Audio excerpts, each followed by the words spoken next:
you recording. guys? How's your day We're been? well. How about you? I'm doing fantastic. I saw you last night, Scott, in Children Ruin Everything. That was fun. Oh, I was gonna say, What? where did you see Scott last night? Yeah, I'd like to know. Where was I? Wait, where Where was was Scott I last last night? I night? don't remember. So this is very helpful. I want to I know. want to know what I did. Give the team. I digress. On I TV, woke my up and I friend, was on deep TV. in the Good job. gardens Good at job. Queens Park. Let's Oh, I talk got about you. this. Let's talk about this fun film. Oh my goodness. First of all, I kind of love zombies. I kind of have an affinity to them because I played one in a movie. So I know the whole process of it. So I was like kind of rooting for them in a way. Said that. That's a Yeah. hot take.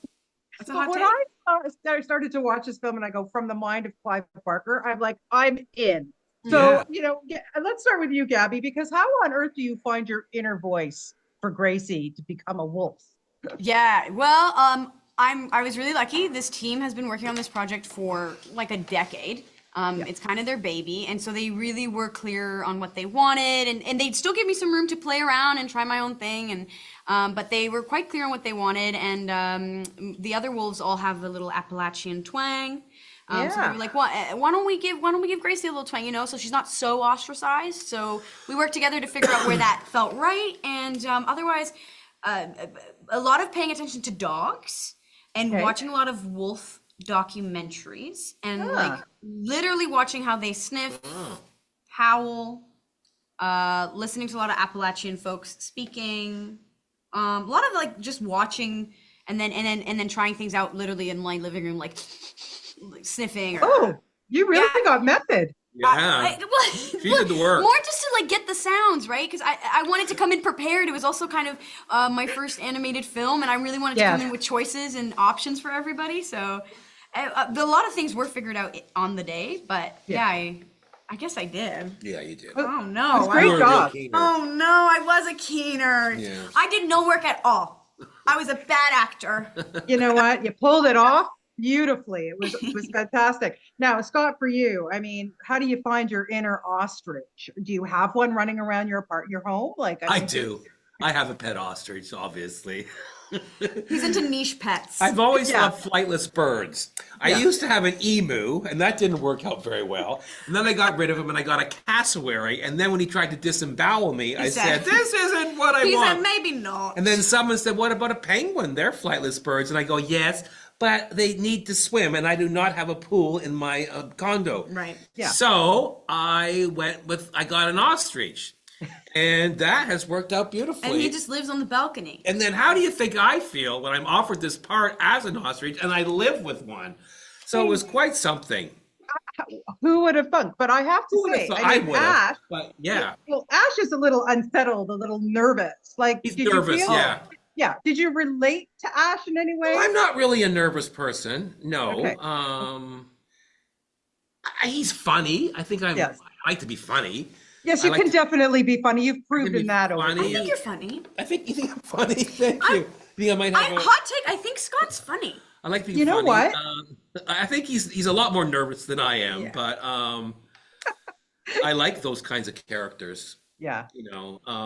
They're fun to play. Yeah. Yeah. So I don't know. I didn't do the work that Gabby did. He did some. He's being humble. He does the work. He is the work. I do the work, but He they is the work. really. I am a piece of work. They wanted me to basically sound kind of like myself, so I did.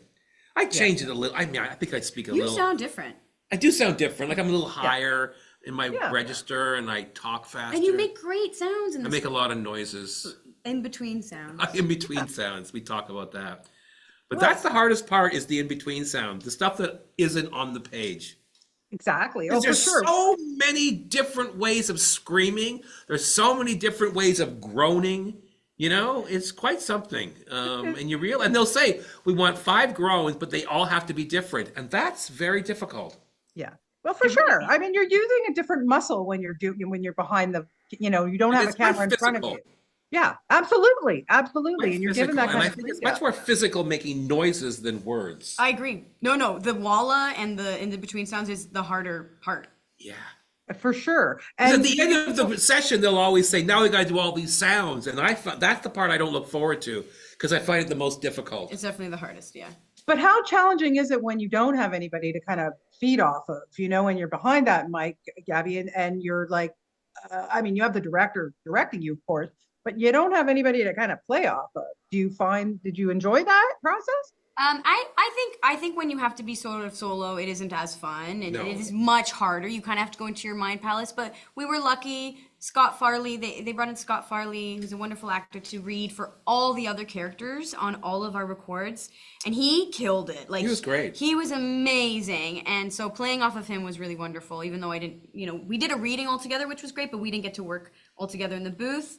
But yeah, no, it's definitely challenging to work alone when you have to, because you're genuinely like up in your mind palace, just coming up with stuff on your own, and you look like a little bit like a crazy person, but whatever, it's a job. Yeah, I mean, when growing up, of course, look, we all go to zoos. We've all been to zoos, and I took my kids to zoos. I mean, it's staple in everybody's life. But Scott, did it make you think, or after making this film or watching the finished product, make you feel a little differently about zoos? About zoos? Yeah. Well, yeah. I mean, my God, I've done a lot of soul searching about zoos. Did you know that, Gabby? I have about not, me? I want to hear all about Yeah. it. I mean, I don't even. too. I shouldn't probably say this, but I don't know if they're really. If I don't know if they're right. Yeah. No, There's some- it's a controversy. There's no Yeah, question. like I about don't know if zoos are gonna last. it. Yeah. Like I don't know if there are in 50 years are we gonna have zoos? What do you think? Well, where are they going to put all these animals, though? Where are they going to put them now? But also the ones that are close to extinction. Yes. I guess the argument is that zoos are good to kind of help them breed, I guess. That is interesting. But then it's weird because you are isolating them from their natural habitat. and maybe it's I shouldn't probably say. I mean, is it best to just let it happen? Because imagine if we were the last two people left on Earth and we were exhibited. We'd probably be entertaining. I would for sure go see you guys behind a Imagine- in cage. the zoo. Yeah. That's a good. But that's we're a in good a show. zoo That's and a we're good like, show. okay, this is great, but then we have to mate because Then they want us you to mate. continue. They make us mate because they want another one, and then they replace us with our child, our child that we didn't even really have any. And then there's only one of them. And there's only one of them, so then we had to have two Right. kids.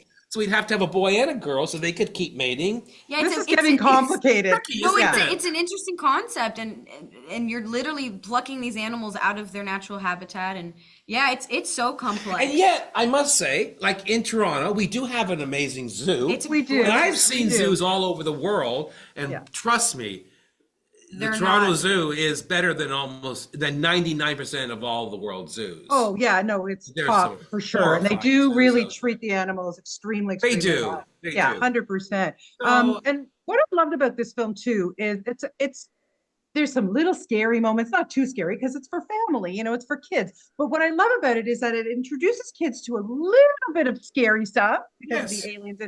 But then there's always that, comic relief.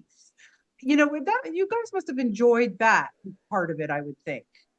Oh, of Gabby? course. Yes. 100%. That's what made it fun. Yeah. I love these kids are going to be hooked to that feeling. I love being spooked. I love scaring people. I think it's a really fun part of playing. Yeah. Even as a kid, I did it, and Oh I my do God, it now as isn't an it? adult. I scare my friends all the time. I hide under my bed. I grab at their legs. I do It's crazy things. It's so fun. Yeah. And so that's just like a great feeling that I hope that they get hooked on, because I think it's great. But Yeah, and I think comedy and horror have always been 100%. cousins. Yes. Because they're both genres that want to get a reaction. Yeah. And a visible, like audible reaction. Yeah. A scream, a jump, a laugh. Yeah. I mean, a laugh and a scream are very similar. Oh, Yeah. 100%. I agree. I have about a minute left. And Scott, I just want to ask you a question because we go way back for the Kids in the Hall, like forever. Did we have a history? We have a history. I know it's been many, many years. My Is it brother is embarrassing actually history? best friends with Paul Greenberg, who was not in Kids in the Hall, but Of yeah, course. Paul, Okay. of course. Yeah, of course. I just want to ask you really quickly because of the SNL 50 and how long. Oh, okay. Uh-oh. Okay. And I just wanted to get, because Lauren obviously produced Kids in the Hall, what was your best Lauren memory? Oh my God. what a question. Jesus. Okay, the best Lauren memory. I love it. Yeah, tell us. And it can be Okay. really funny. Oh boy. Well, when the Kids in the Hall made our first special, when we first began, and then we did the very first taping. Like this is you weren't even born. What year? 1989. I wasn't born. And we did our special, an hour special, and after we taped it, we weren't very good. And Lauren had come up, and he had just returned to SNL, and he'd come up to Toronto. He discovered us. I mean, he did discover us. We had a classic. Yes. Hollywood. I mean, our story is like ridiculous. It's like right out of a movie. We were discovered. But Lauren was there, and we did 2 tapings. And the first taping, I don't know what it was, but we just weren't very good. And Lauren was furious. And he took us inside the dressing room, and then there was, makeup and hair and everything. They wanted, and then Lauren said, "You stay out." And he closed the door, and he just tore a strip off us. It was like a coach going, "You guys want the cup? You won't get the cup if you act like that. So God damn it, I fucking give you a show, and this is what you do. I fucking believe in you guys, and this is what's going on. You're not the kid. You don't deserve the cup." And he just kind of... But did it work? Yes. Yeah. Yeah. When Tough we love. went out, we trashed, not all of us, but me and I think Kevin and I'm not gonna throw them all under the bus. Yeah. But we destroyed our dressing room.